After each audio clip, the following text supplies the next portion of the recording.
स्वाध्यायः परमः। Doctor Baba Saheb Ambedkar open university.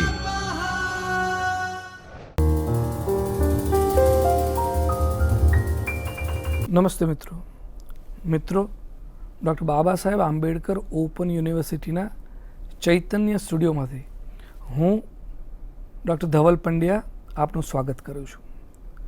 મિત્રો, આજે આપણે પ્રથમ વર્ષ બીકોમ અભ્યાસક્રમના પ્રથમ યુનિટ આપણે પૂર્ણ કર્યા બાદ બીજા યુનિટ પર જઈ રહ્યા છીએ અને તેના અગાઉના 3 સબ ટોપિક પૂર્ણ કર્યા છે।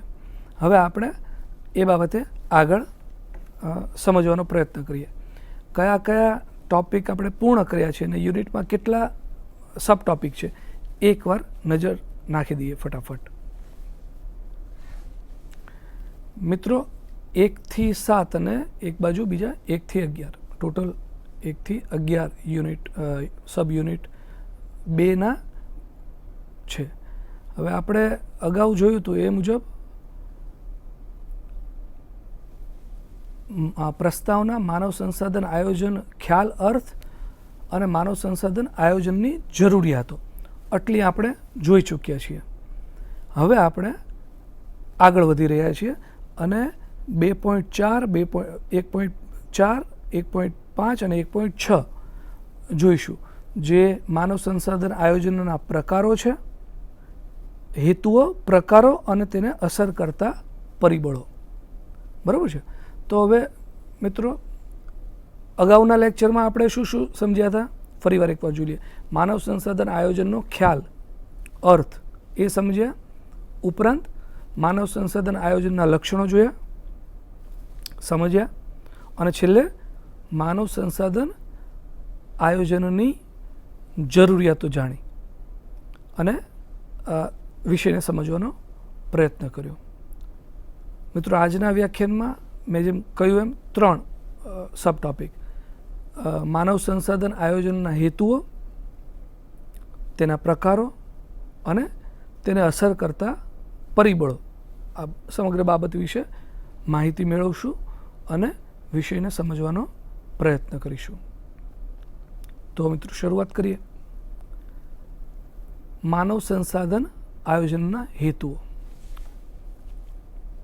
માનવ સંસાધન આયોજનનો મુખ્ય ધ્યેય ધંધાકીય લક્ષ્યાંકો સિદ્ધ કરવા માટે જરૂરી આવડતને અનુરૂપ હોય તેવા ચોક્કસ સંખ્યામાં જરૂરી કર્મચારીઓ મેળવવા તે છે। વધુ વિગતવાર દર્શાવીએ તો માનવ સંસાધન આયોજનના વિવિધ હેતુઓ કયા કયા છે એક પછી એક આપણે જોઈ લઈએ। ટોટલ 13 હેતુઓ છે। પહેલો હેતુ ભાવિ માનવ સંસાધન જરૂરિયાતનું માપન કરવાનો અને તે મુજબની ભરતી અને પસંદગીની યોજનાઓ તૈયાર કરવાનો હેતુ છે પહેલો। બીજો હેતુ જ્યારે અને જેવા માનવ શ્રમની જરૂરિયાત હોય ત્યારે અને તેવા કર્મચારી પુરવઠાની ખાતરીનો હેતુ। ત્રીજો હેતુ કૌશલ્ય કે આવડતની ભાવિ જરૂરિયાતોનું માપન કરવાનો હેતુ। ચોથું યોગ્ય સમયે, યોગ્ય સ્થળે, યોગ્ય સંખ્યામાં, યોગ્ય પ્રકારના કર્મચારીઓના અભાવે ઉદ્ભવતા અસમતોલનને ઘટાડવાનો હેતુ। પાંચમો હેતુ એકમના વર્તમાન કર્મચારીઓનો મહત્તમ અને અસરકારક ઉપયોગ કરવાનો હેતુ। છઠ્ઠો હેતુ વિવિધ પ્રકારના કૌશલ્ય અને આવડતના સ્તરે એટલે કે આધારે ભાવિ માનવ સંસાધન જરૂરિયાતોનો અંદાજ મેળવવાનો હેતુ છે। સાતમો હેતુ કર્મચારી વધે કે ઘટે હોવાના એની તપાસ કરવી, વધુ છે કે ઘટે છે તેની તપાસ કરવી, અને જો વધઘટ હોય તો નિર્ધારિત સમયગાળામાં માનવ સંસાધન ઉપલબ્ધ કરાવવાનો હેતુ। આઠમો હેતુ કાર્ય અને માનવ સંસાધન જરૂરિયાત પર ટેકનોલોજીની અસરો અગાઉથી જ જાણવાનો તથા એકમને ટેકનોલોજીના વિકાસ તથા આધુનિકરણ સાથે તાલમેલ જાળવી રાખવા સક્ષમ બનાવવાનો હેતુ. 9મો હેતુ, એકમમાં રહેલા વર્તમાન કર્મચારીઓ પર અંકુશ જાળવવાનો હેતુ.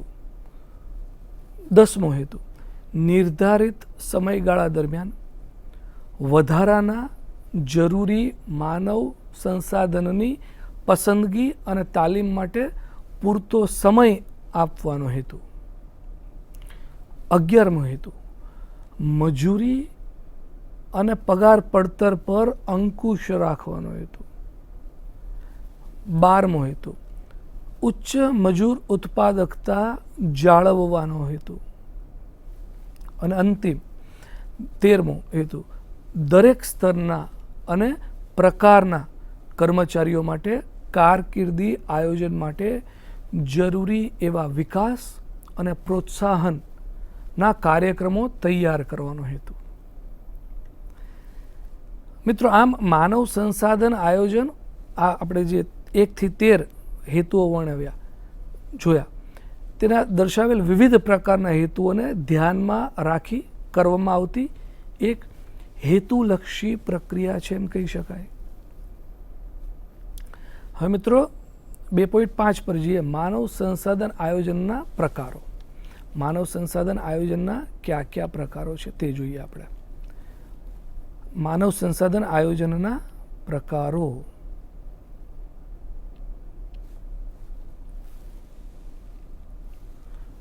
એક થી 4 હેતુઓ છે માનવ સંસાધન આયોજનના. એમાં પહેલું છે માનવ સંસાધન આયોજનના પ્રકારો 1 થી 4. મિત્રો, એકમના હેતુઓ સિદ્ધ કરવા માટે માનવ સંસાધન આયોજન એ કર્મચારી ભરતી, કર્મચારી તાલીમ અને કર્મચારી જાળવણીનો મુખ્યત્વે ઉપયોગ કરે છે. તેને વર્તમાન માનવ બળનું વિશ્લેષણ પણ કરવું પડે છે. તેને અવલોકન પણ કરવું પડે છે કે વર્તમાન માનવ શ્રમ ભાવિ કર્મચારી માંગ પૂરી કરવા માટે પૂરતું છે કે નહીં. ઉમદા અને લાયક કર્મચારીઓને આકર્ષવા, તાલીમ આપવા અને એકમમાં જાળવી રાખવા માટે તે વિવિધ આયોજનો કરે છે. એ કયા કયા પ્રકારના છે એ આપના સ્ક્રીન પર સામે છે. પહેલું છે માનવ બળ અંદાજ માટેનું આયોજન. માનવ બળ અંદાજ માટેનું આયોજન એટલે શું?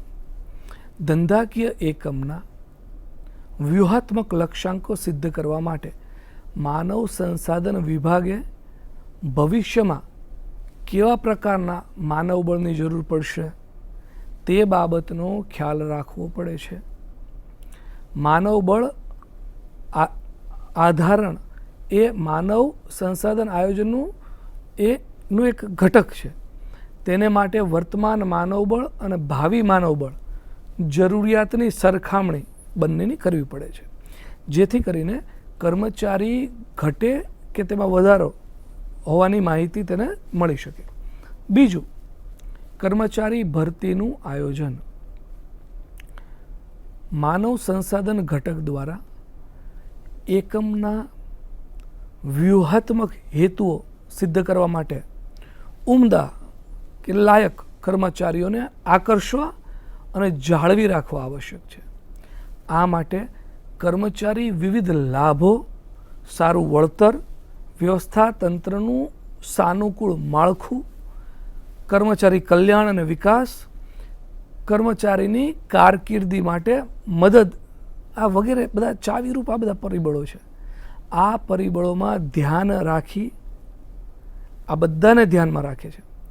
ભાવિ કર્મચારી પસંદગી માટે ભરતી પ્રક્રિયાનું આયોજન તેને કરવું પડે છે. ત્રીજી બાબત, કર્મચારી વિકાસ માટેનું આયોજન. બહુ જ મહત્વની બાબત છે. તાલીમ અને વિકાસ એ એવા પ્રકારનું માનવ સંસાધન આયોજન છે કે જે વર્તમાન અને ભાવિ માનવબળમાં સુધારા પર ધ્યાન કેન્દ્રિત કરે છે. તાલીમ અને વિકાસ કાર્યક્રમો કોઈ ચોક્કસ કાર્ય માટેનું કૌશલ્ય અને સર્વ સામાન્ય કૌશલ્ય એમ બંનેમાં એ સુધારો કરે છે. તાલીમ અને પુનઃ તાલીમ કાર્યક્રમો દ્વારા માનવ શ્રમ સુરક્ષા બાબતે વર્તમાન અને ભાવિ જવાબદારીમાં ઘટાડો કરવા પર ભાર મૂકે છે.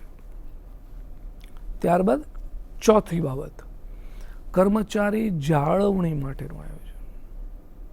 તો તાલીમ પણ આવી ગયું, હવે એની જાળવણી, કર્મચારીની જાળવણી ખૂબ જ મહત્ત્વની છે, અન્યથા મેન પાવરનું ટર્નઓવર એ થયા કરે. આ માટે કર્મચારી જાળવણી માટેનું આયોજન ખૂબ જ મહત્ત્વનું છે. એક મુશ્કેલ અને જટિલ કામગીરી છે.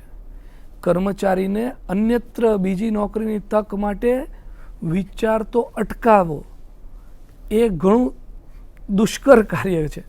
માનવ સંસાધન વિભાગ આ પ્રકારની શક્યતાઓ ઘટાડવા માટે કર્મચારી જાળવણી કાર્યક્રમનું આયોજન કરી શકે છે, જે કર્મચારી ઓળખ, ઇનામો, વ્યક્તિગત વિકાસ કે વૃદ્ધિ, સાનુકૂળ કાર્ય જીવન, કર્મચારી લાભો વગેરે પર એ ભાર મૂકે છે અને તેના માધ્યમથી કાર્ય સંતોષ વધારી શકાય છે. તેની મધ્યસ્થતા એના થકી તે કાર્ય સંતોષ વધારી શકે છે. કર્મચારીને અન્યત્ર રોજગારીની તક શોધતો તે અટકાવે છે. બહુ જ મહત્વનું છે.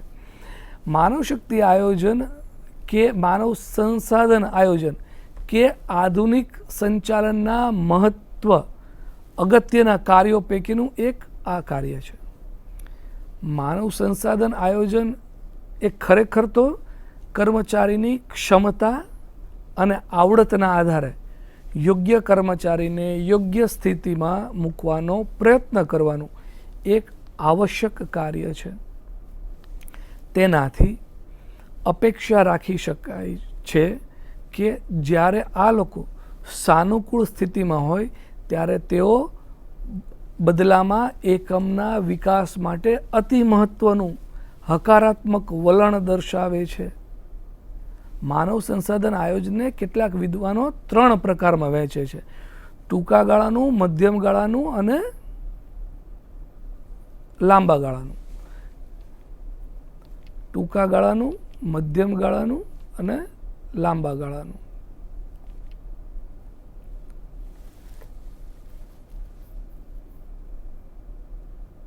આ દરેક પ્રકારનું પોતાનું આગવું મહત્વ છે. દરેક સ્તરે માનવ શક્તિ આયોજનના મુખ્ય 4 તબક્કાઓ, ફેઝીસ જોવા મળે છે: માહિતીનું એકત્રીકરણ અને તેનું વિશ્લેષણ, હેતુઓની સ્થાપના, કાર્યક્રમોનું ઘડતર અને અમલીકરણ તથા આ કાર્યક્રમો પર દેખરેખ અને મૂલ્યાંકન. આ 4 તબક્કા એક પ્રકારના માનવ સંસાધન આયોજનમાં અગત્યની ભૂમિકા ભજવે છે. તો સૌથી પહેલું આપણે ટૂંકા ગાળાના આયોજન વિશે સમજીએ. ટૂંકા ગાળાનું આયોજન એટલે ટૂંકા ગાળાનું માનવ સંસાધનનું આયોજન નજીકના ભવિષ્યની કર્મચારીની માંગ માટે કરવામાં આવે છે. તેમાં ખાસ કાળજીપૂર્વક માંગ અને પુરવઠા પર ધ્યાન આપવામાં આવે છે કે કઈ જગ્યાઓ ભરવી પડશે અને આ જગ્યાઓ ભરવા માટે આપણી પાસે કેટલો માનવ શ્રમ એટલે કે કેટલા કર્મચારીઓ ઉપલબ્ધ છે. સામાન્ય રીતે આ તબક્કે માનવ સંસાધન આયોજનના હેતુ નક્કી કરવા ઘણા સરળ હોય છે. આ હેતુઓમાં ઇચ્છિત કર્મચારીઓને કેવી રીતે આકર્ષવા અને અનિચ્છનીય કર્મચારીઓમાંથી કેવી રીતે છુટકારો મેળવવો એનો સમાવેશ થાય છે. ટૂંકા ગાળાના માનવ સંસાધન આયોજન કાર્યક્રમોમાં ભરતી કાર્યક્રમ, પસંદગી કાર્યક્રમ અને કામગીરી મૂલ્યાંકન તંત્રનો સમાવેશ થાય છે. આ તબક્કે સામાન્ય રીતે સફળતાનું સ્તર માપવાનું કાર્ય ઘણું જ સરળ હોય છે. હવે બીજા પર જઈએ, મધ્યવર્તી કે વચગાળાનું માનવ સંસાધન આયોજન. વચગાળાના માનવ સંસાધન આયોજનમાં દરેક તબક્કે અનિશ્ચિતતાઓનું પ્રમાણ વધુ જોવા મળે છે. અહીં એ પ્રશ્ન મહત્વનો છે કે વોટ વિલ વી નીડ, અહીં હાલ આપણી પાસે શું ઉપલબ્ધ છે તેનું મૂલ્યાંકન કરવાની જરૂર હોતી નથી. મોટા ભાગે આ પ્રકારના પ્રશ્નોના જવાબ મધ્ય સ્તરના સંચાલકો પાસેથી મળી રહે છે. આ પ્રકારના સંસાધન આયોજનના હેતુઓમાં મધ્યવર્તી ભવિષ્યમાં જરૂરી એવી કર્મચારી આવડત, કૌશલ્યને સંતુલિત કરવાના પ્રયત્નોનો સમાવેશ થાય છે. ત્રીજું, લાંબા ગાળાનું માનવ સંસાધન આયોજન. સામાન્ય રીતે ટૂંકા ગાળાનું એ 1 થી 2 વર્ષનું હોય, મધ્યમ ગાળાનું 2 થી 5 વર્ષનું હોય અને લાંબા ગાળાનું આયોજન એ 5 થી 15 વર્ષ અથવા તો 20 વર્ષ સુધીનું હોય છે. હવે લાંબા ગાળાનું માનવ સંસાધન આયોજન સમજીએ. લાંબા ગાળાનું માનવ સંસાધન આયોજન એ અસ્તિત્વ ટકાવી રાખવા ઈચ્છતી કંપનીઝ માટેનું એક અગત્યનું કાર્ય છે. આ પ્રકારનું માનવ સંસાધન આયોજન સફળતાલક્ષી આયોજન હોય છે. તેમાં નજીકના ભવિષ્યમાં મેનેજરને કેવા કૌશલ્યોની જરૂર પડશે અને તે કેવા પ્રકારના કૌશલ્ય માટે કર્મચારીઓની કેવી રીતે તક આપી શકાય તે બાબતના આલેખનો સમાવેશ થાય છે. સ્પર્ધાત્મક વ્યૂહરચનાઓ આ પ્રકારના લાંબા ગાળાના માનવ સંસાધન આયોજનમાં અગત્યની ભૂમિકા ભજવે છે. દાખલા તરીકે, એકમ નવીનીકરણને મહત્વ આપવા ઈચ્છે છે, આવું એક પ્રશ્ન છે. નવીનીકરણને મહત્વ આપવા ઈચ્છે છે કે પછી પડતર ઘટાડા પર ધ્યાન કેન્દ્રિત કરવા માગે છે. નવીનીકરણ એક બાજુ નવીનીકરણ છે અને બીજી બાજુ પડતર ઘટાડાની વાત છે. કેટલીક વખત કારકિર્દી વિકાસ કાર્યક્રમો આ પ્રકારના આયોજનના ત્રીજા તબક્કામાં સામેલ કરવામાં આવે છે. લાંબા ગાળાના આયોજન કાર્યક્રમોની સફળતા માપવી ઘણી મુશ્કેલ છે, પરંતુ સમયાંતરે વધુને વધુ માહિતી મળતી રહે છે. મિત્રો, હવે આપણે માનવ સંસાધન આયોજનને અસર કરતા પરિબળો જોઈએ. ક્યાં માનવ સંસાધન આયોજનને અસર કરતા પરિબળો છે? માનવ સંસાધન આયોજનને અસર કરતા પરિબળો. માનવ સંસાધન આયોજનને અસર કરતા પરિબળો. માનવ સંસાધન આયોજનને કેટલાક પરિબળો અસર કરે છે, જેમાંના કેટલાક મહત્વના પરિબળો હવે આપણે સ્ક્રીન પર જોઈશું.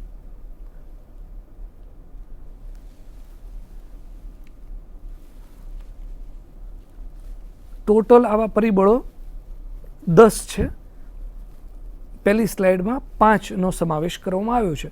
5 પૂર્ણ થયા બાદ બીજા આપણે 5 લેશું. એમ કરીને કુલ 10 પરિબળો વિશે માહિતી મેળવશું. પહેલું પરિબળ, એકમનો પ્રકાર અને તેની વ્યૂહરચના. મિત્રો, ધંધાકીય એકમનો પ્રકાર એકમની ઉત્પાદન પ્રક્રિયા, જરૂરી કર્મચારીઓની સંખ્યા અને પ્રકાર તથા જરૂરી સંચાલકીય અને સુપરવાઇઝરી કર્મચારીઓ વગેરે બાબતો નક્કી કરે છે. એકમની વ્યૂહાત્મક યોજનાઓના આધારે માનવ સંસાધન જરૂરિયાત સ્પષ્ટ થાય છે.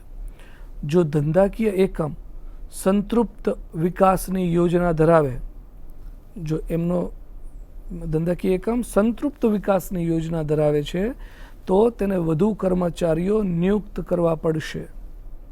બીજી બાજુ, જો એકમ સંયોજન અને હસ્તાંતરણ કે સમાવેશ કરવા માગતું હોય તો તેને કર્મચારીઓની છટણી કરવી પડશે, કેમ કે માનવ સંસાધન સંદર્ભે નક્કી કરવું પડશે કે પ્રોએક્ટિવ બનવા માગે છે કે રિએક્ટિવ, એટલે કે એકમ કાળજીપૂર્વક પોતાની જરૂરિયાત નક્કી કર્યા બાદ જરૂરિયાત સંતોષવા માટે અગાઉથી જ પ્રોએક્ટિવ વ્યવસ્થિત આયોજન કરવા માગે છે, કે પછી જ્યારે જરૂરિયાત ઉદ્ભવે રિએક્ટિવ ત્યારે જ કામગીરી હાથ ધરવી. એકમ માનવ સંસાધન મર્યાદિત ક્ષેત્રો એટલે કે ભરતી અને પસંદગી પર ધ્યાન કેન્દ્રિત કરતી યોજના ઘડી શકે છે, અથવા માનવ સંસાધનોના બધા ક્ષેત્રો જેમાં ભરતી, પસંદગી, તાલીમ, વળતર, કલ્યાણ વગેરે પર સમગ્રલક્ષી ધ્યાન કેન્દ્રિત કરી યોજનાઓ તૈયાર કરી શકે છે. માનવ સંસાધન યોજનાનું સ્વરૂપ અવૈધિક કે વૈધિક સ્વરૂપનું પણ હોઈ શકે છે. એટલે કે અવૈધિક રીતે યોજના મેનેજરના દિમાગમાં હોય અને વૈધિક રીતે લેખિત સ્વરૂપમાં તૈયાર કરવામાં આવે. માનવ સંસાધન યોજના પરિવર્તનક્ષમ હોવી જોઈએ. આમ ઘણા બધા પાસાથી માનવ સંસાધન આયોજનને અસર થાય છે. બીજી બાબત, એકમનો વિકાસનો તબક્કો અને આયોજન બહુ જ મહત્વની બાબત છે. દરેક એકમ તેની સ્થાપનાથી જ વિકાસના વિવિધ તબક્કાઓમાંથી પસાર થાય છે. વિકાસનો તબક્કો એવો તબક્કો છે કે જેમાં એક માનવ સંસાધન આયોજનનું પણ વિસ્તરણ કરે છે. નાના એકમો વિકાસના શરૂઆતના તબક્કામાં કર્મચારી આયોજનને ખાસ મહત્વ આપતા નથી, પરંતુ ધીમે ધીમે તેઓને માનવ સંસાધન સંચાલનની જરૂર જણાય છે. આ તબક્કે એકમ કર્મચારી વિકાસ પર ભાર મૂકે છે, પરંતુ જ્યારે તે પરિપક્વતાના તબક્કે પહોંચે છે ત્યારે તે ઓછી પરિવર્તનશીલતા અનુભવે છે, જેને પરિણામે વૃદ્ધિ દર ઘટે છે. એકમના પડતીના તબક્કા દરમિયાન માનવ સંસાધન આયોજન કર્મચારીઓની છટણી, નિવૃત્તિ વગેરે જેવી બાબતો પર ધ્યાન કેન્દ્રિત કરે છે. પડતીના તબક્કામાં નાણાકીય અછતને લીધે કંપની મોટાભાગે રિએક્ટિવ સ્વરૂપની બની જાય છે. ત્રીજી બાબત, અનિશ્ચિત પર્યાવરણ. મિત્રો, રાજકીય, સામાજિક અને આર્થિક પરિવર્તનો ધંધાકીય વિકાસને અસર કરે છે, અને પર્યાવરણમાં થતા આ ફેરફાર દરેક એકમને મોટા પાયે અસર કરે છે. કર્મચારી યોજનાકાર આ પ્રકારની પર્યાવરણીય અનિશ્ચિતતાઓનો કાળજીપૂર્વક તૈયાર કરેલી નિવૃત્તિ, પસંદગી, તાલીમ અને વિકાસની નીતિઓ અને કાર્યક્રમોથી સામનો કરે છે. આ પરિસ્થિતિમાં એકમ સફળ આયોજન, પ્રોત્સાહન માધ્યમો, છટણી કાર્ય વહેંચણી, નિવૃત્તિ, સ્વૈચ્છિક નિવૃત્તિ તથા અન્ય ગોઠવણથી સમતોલન જાળવી રાખે છે. ચોથી બાબત, સમયનું તત્વ. માનવ સંસાધન યોજના ટૂંકા કે લાંબા ગાળાની હોઈ શકે. ટૂંકા ગાળાની યોજનાનો સમયગાળો લગભગ 6 માસ કે 1 વર્ષ, જે આપણે વાત કરી, સુધીનો હોય છે, જ્યારે લાંબા ગાળાની યોજના 3 થી 20 વર્ષ સુધીની હોઈ શકે. સમયગાળાની મુદત એકમના પર્યાવરણમાં રહેલી અનિશ્ચિતતાની માત્રા પર આધાર રાખે છે. જો આ માત્રા ઓછી હોય તો સમયગાળો ટૂંકો રહેશે, અને જો આ માત્રા ઓછી હોય તો સમયગાળો લાંબો રાખવામાં આવશે. પાંચમી બાબત, પાંચમો મુદ્દો, માહિતીનો પ્રકાર અને ગુણવત્તા. કર્મચારી જરૂરિયાત અંદાજ માટેની જરૂરી માહિતી વિવિધ સ્ત્રોતમાંથી મેળવાય છે. આ માહિતી જેટલી સ્પષ્ટ અને સચોટ હશે તેટલું જ આયોજન પણ સફળ અને સક્ષમ બનશે. હવે 6 થી 10 મુદ્દાઓ આપણે જોઈ લઈએ. 6 નંબરથી 10 નંબર.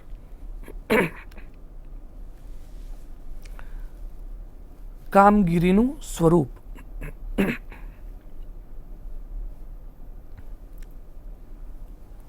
કર્મચારી આયોજનકાર એકમમાં ભરવાની જગ્યાઓના કાર્ય સ્વરૂપથી માહિતગાર હોવો જોઈએ. નીચેના સ્તરે કર્મચારી ભરતી કરવાની હોય તો કદાચ થોડી ઓછી આવડત કે કૌશલ્યો વાળા કર્મચારી હશે તો ચાલશે, પણ જ્યારે ઉચ્ચ સ્તરે ભરતી હાથ ધરવાની હોય તો તે જગ્યા માટેની કાર્ય જરૂરિયાત મુજબનો જ લાયક કર્મચારી પસંદ કરવો જરૂરી છે.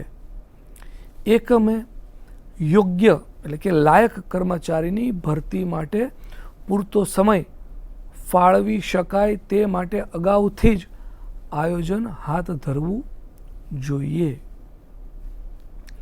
7મો મુદ્દો, આઉટસોર્સિંગ બાહ્ય માધ્યમથી ભરતી. હવે એનું ચલણ વધતું જાય છે. કેટલાક એકમો તેમની કામગીરીનો અમુક ભાગ કાર્ય બાહ્ય પક્ષકારોને પેટા કરારથી આપીને કરાવતા હોય છે.